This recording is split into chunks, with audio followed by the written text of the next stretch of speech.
सारी बात कही कि वो जीएसटी काउंसिल में तो आप जानते हैं हमारी तो केवल 2 राज्यों में सरकार है, वहाँ पे माहौल क्या रहता है?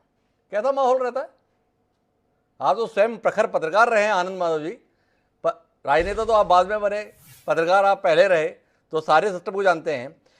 क्या आप ये कहना चाहते हैं कि जीएसटी काउंसिल में असहमति व्यक्त करने के बाद भी सर्वसम्मति दर्शाई गई, मिनट्स में हेरफेर किया गया? निर्मला सीतारमण अपने ट्वीट के माध्यम से बता रही हैं कि इतने राज्य, जिसमें छत्तीसगढ़ और राजस्थान भी शामिल था जहां आपकी स्पष्ट बहुमत की सरकार है, इसके अलावा तमिलनाडु, पंजाब, ये सब भी सहमति देने वाले राज्यों में शामिल थे जहां ये फैसले लिए गए। आप अपनी जिम्मेदारी से कैसे मुंह मोड़ सकते हैं? आप कैसे ये स्वीकार करने से बचने की कोशिश करते थे नहीं नहीं इस फैसले में हम शामिल नहीं है, जब आप देख रहे हैं कि जनता के स्तर पर विरोध हो रहा है, जनता के स्तर पर इसकी आलोचना हो रही है, तो तुरंत फैसले से दूर खड़े होकर आप बताने लगे देखो ये सरकार ऐसा कर रही है, हम इसमें कहीं नहीं है। ठीक है ये देखिए देखिए हिमांशु जी, पहले एक बात आपको ये आप मैंने आप प्रबुद्ध पत्रकार हैं और इतने अनुभवी हैं, आपको ये बात की जानकारी है कि लगातार पेट्रोल और डीजल और गैस की कीमतों के कारण जनता त्राहिमाम कर रही है। जी सबसे ज्यादा जो असर पड़ा है वो निचले तबकों पे तो पड़ा भी है, लेकिन उसके साथ साथ जो है मध्यम वर्गीय परिवारों की कमर बिल्कुल टूट गई है।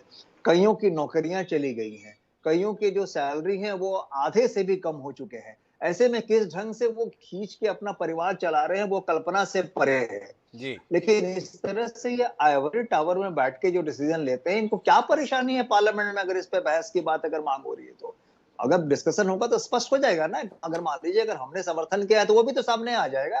तो आप तो इस बात को की इजाजत ही नहीं दे रहे। आप किसी भी ऐसे मुद्दे जो कि जनता का मुद्दा है, जो कि आज की आवश्यकता है, उसके बारे में वो आप आनंद चर्चा माधव जी नहीं कह कर रहे हैं रहे। भाई जीएसटी काउंसिल में हमने क्या कहा उसे जाने दीजिए, आप तो संसद में इसमें चर्चा कराने के लिए तैयार होइए। संसद में सामने आ जाएगा क्या सही है क्या गलत है, बिल्कुल आ जाएगा, लेकिन संसद में बहस होने तो हो क्या जाएगा?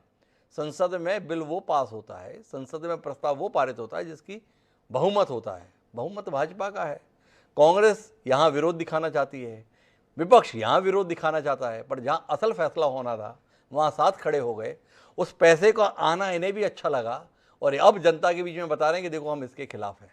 पर मेरे साथ आकाश जिंदल जी हैं, इनसे कर संबंधी मसले पर बात करना चाहता हूँ। और आकाश जी आपसे समझना ये चाहता हूँ, कितनी गरीबी में देश है अर्थात देश की सरकार और कितनी गरीबी में जनता, दोनों में ज़्यादा गरीब कौन है ये जानने में मेरी दिलचस्पी है। ऐसे फैसले लिए जा रहे हैं जिसमें अस्पताल पे भी टैक्स चाहते हैं। अभी तो मुझे लगता है कि कोई फैसला ऐसा भी आ जाए तो कोई बड़े आश्चर्य की बात नहीं होगी जीएसटी काउंसिल में कि अगर आप मुर्दे को फूकने के लिए शमशान घाट पे जाएंगे तो वहाँ की सेवाओं पर भी टैक्स लिया जाएगा, तभी आप फूक पाएंगे।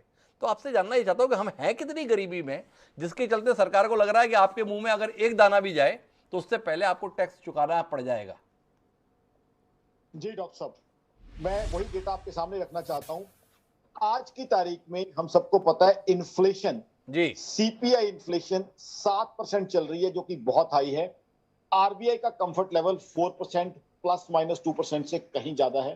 जी उसके अलावा डॉलर का रेट आज 80 टच कर गया है, जिसका मतलब क्या है कि आने वाले समय में क्रूड ऑयल हमें महंगा मिलेगा, जिसकी वजह से पेट्रोल डीजल भी महंगे हो सकते हैं। ब्रेंट क्रूड ऑलरेडी $106 पर बैरल पे है।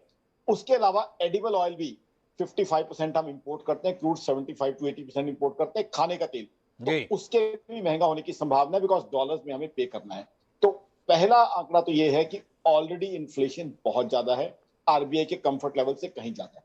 जी नंबर 2, इन्फ्लेशन बढ़ने की संभावना हमारे सामने क्लियर कट दिख रही है। नंबर 3, जो अभी तक डिस्कशन नहीं हुआ, आम आदमी की जो इनकम के अंदर रिसेशन आया है 2 साल कोरोना के, उसके बाद 4 से 5 महीने रशिया यूक्रेन वॉर। मैं मानता हूं कि आम आदमी की कमाई कम होने में बीजेपी या सेंट्रल गवर्नमेंट का कोई रोल नहीं है, जी वो ग्लोबल प्रॉब्लम थी। बट एक चीज तो हमें जाननी होगी, समझनी होगी, आम आदमी की कमाई इस 2.5 साल की ग्लोबल प्रॉब्लम्स के समय में कम हुई है।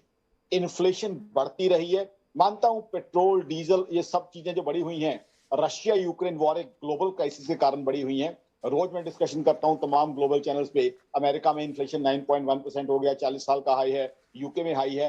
बट सरकार के पास ही तो जनता रिलीफ के लिए जाएगी। मानता हूं कि आज जो इन्फ्लेशन बढ़ा हुआ है या लोगों की कमाई कम हुई है, उसमें बीजेपी का कोई रोल नहीं है, ग्लोबल प्रॉब्लम है। बट जनता सोल्यूशन के लिए तो सरकार के पास जाएगी। तो मेरे को टाइमिंग से बहुत दिक्कत है जो जीएसटी काउंसिल का ये